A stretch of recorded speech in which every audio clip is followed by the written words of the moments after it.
Well, let's see. This would have been in the mid-70s, I guess, when I was sort of coming of age, when I was a teenager. And at the time, we were all listening to, of course, the German bands were there, like the Scorpions, and Uli Roth was still in the Scorpions then.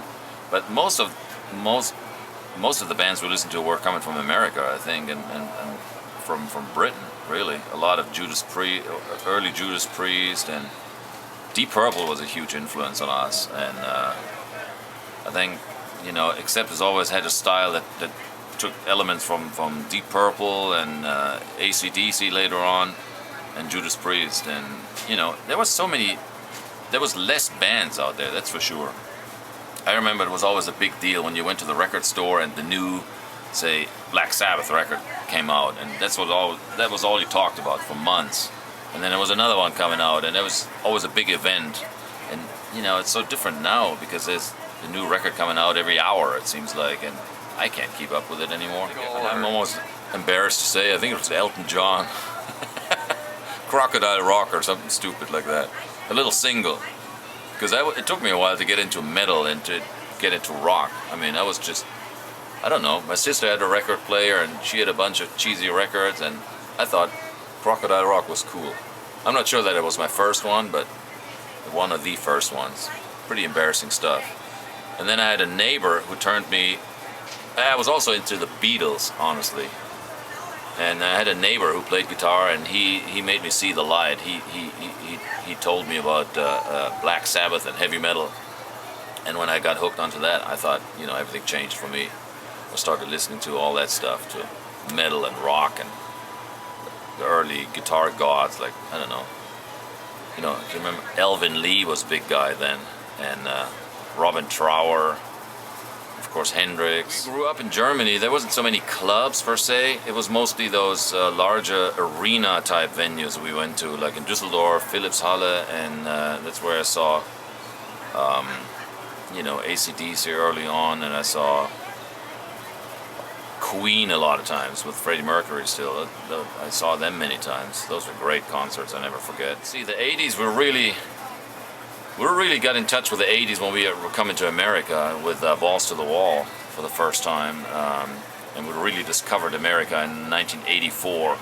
And we couldn't believe how much different the scene is over here, when we had...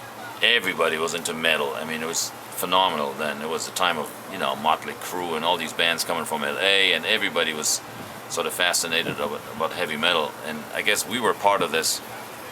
Everybody was talking in the early 80s about the new wave of British heavy metal, and, Iron Maidens and these guys. And I guess Accept was always considered maybe the German part of all that, even though we weren't British heavy metal, but we were European, and I guess we were coming along with all these acts. We had hair, but I don't think we were a hair band ever.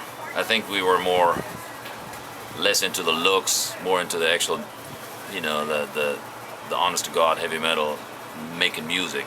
We weren't so much about image, even though we tried to look good. They would try to sort of blend in and have hair. We had hair, and we had all the, the stuff, but I don't think we ever were comfortable with that term. We never wanted to be lumped in with the Motley Crues and the Poisons and the Cinderellas.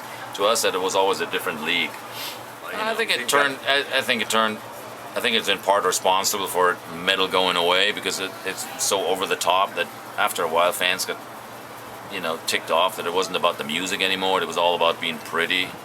In retrospect, I have to say, I think a lot of that movement was responsible for, the whole scene turning upside down with all the Seattle bands, because that was sort of the counter movement. At a certain point, everybody said, wait a minute, this show's so fake, it's so cheesy. Let's have some real,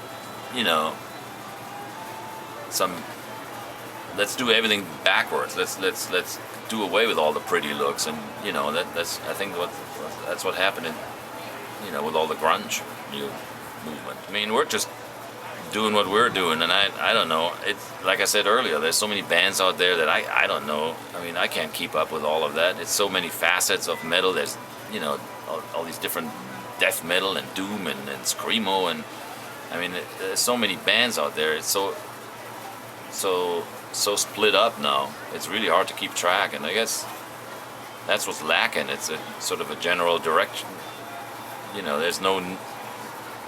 It seems, I mean, it seems to us so split up now. It's really hard to predict what the future will hold. And I'm just glad that, you know, there's still an interest in our stuff, you know, with our new record. There's really seems to be a lot of people out there who miss the 80s and who miss that good old-fashioned, old-school heavy metal that we are doing. And I'm just glad for that there's still an interest in it, and that there's people who have been fans for 30 years that still want the same stuff that they wanted back then. Hey, it's Wolf Hoffmann from Accept, and I want to see you out there on rockscene.com. Check it out. It's all brand new. It's good stuff. All goes back to the 70s, and you can see some awesome stuff that you find nowhere else.